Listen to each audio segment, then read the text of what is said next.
The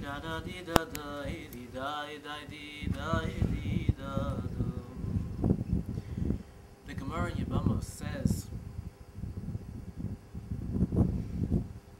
worry not about tomorrow's trouble, because you do not know what that day may bring forth. Perhaps when tomorrow comes, you won't be in existence any longer.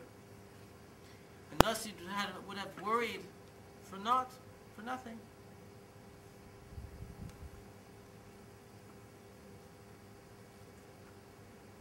This is a very deep concept, especially in our time period when the U.S. economy is going down to the tubes. Even the European economy has problems. You have threat from Iran, all these different things. And a person, used to be before, you turn on the radio in the morning, you hear Rush Limbaugh. Now people turn on the internet, they see every news, CNN, ABC News, Ar Sheva, it's endless. And they worry and worry, what's tomorrow going to bring? We're going to be at war. Even about one's own life. They worry, I'm going to lose my house. But what this is saying is that yes, you have to have perspective of what's going on in your life. But to worry constantly about tomorrow, you start to lose today. So do what you're supposed to be doing today and not be stuck in a worried life and concern. A person has to have faith that Hashem will not take out the American economy so badly that Russia becomes the next superpower, Iran. Let's be realistic. Hashem will come to the aid. When we call to Him, and we're going to call to Him, we are calling to Him. I made this trip to Tiberia, to Rav Chaim Luzzatto, who's behind me, Rav Akiva, behind him, to pray for the economy, to pray for the world, because I'm worried a little bit about tomorrow. But that worry should be in perspective. That today we should do what we're supposed to be doing and realize that for tomorrow to be good, we have to be studying Torah today. No matter what, we must be kiveitim b'Torah.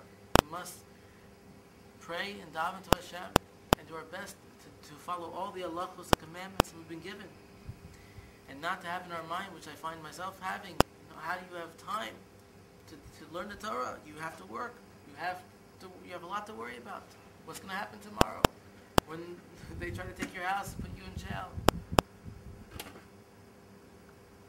But we can't live like this. We have to think for now, today. And most of our emphasis, 90% of our koach, our strength, has to be on today. 10% on tomorrow. Maybe less. And going even further, to worry about this very moment. This very moment that I'm standing here, I was looking at the beautiful surroundings here at Tiberias and the lights. I was thinking to myself, how can I be looking at the lights when I need to learn Torah? So I closed it up and I opened the Ein Yaakov, and now I have another shiur to give you. Because I closed it up, because I worried about now. This is an opportunity that I'm in. To study the Torah, and I must grab it. I wanted to go out yesterday to teach Torah. And instead I worried about my parnasa, I worried about tomorrow a little bit. And I didn't do it. But then I realized, I told my wife afterwards, if I have the strength, if I have the energy that in my heart I want to teach Torah, in my heart I want to be involved in something Jewish, then forget your worries. You've got to drop what you're doing. You have to involve yourself and grab this moment, because it doesn't come all the time. We're weak people. If you have the energy to pray, because I'll tell you, if you have a feeling to pray, he said, drop everything right then and start praying. This is an opportunity where Hashem is calling to you. This is why you have this opening. You must grab it. You must utilize it and worry about that moment, and grab that spark of Judaism, and don't throw it off, because it may not come back. Don't worry about tomorrow. Tomorrow may not be in existence.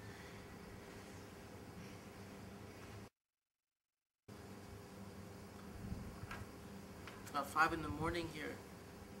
Tiberia, thinking of a song to sing during these 3 weeks. I feel like singing Modani. This is a tune that my wife and I wrote and composed on our CD, Kavaras Alev, which you can find online. And I ask you all to think about donating to I Love Torah, so I can continue this work with even a more clear head, so I can bring forth important Torah that is not just for our generation, but that should be continued to be viewed for many years to come.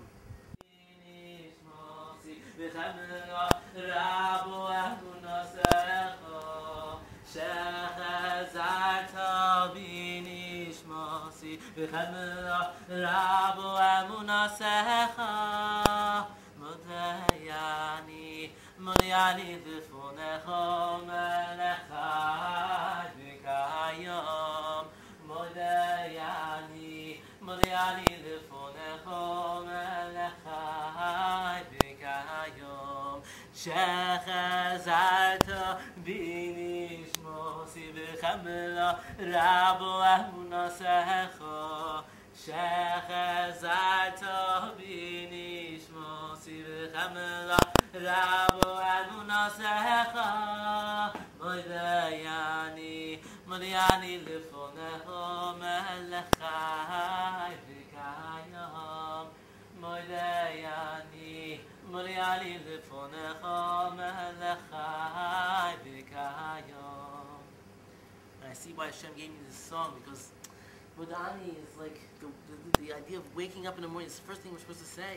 In Rabbi Kiva, he woke up at 40 years old and he became a great light for Israel.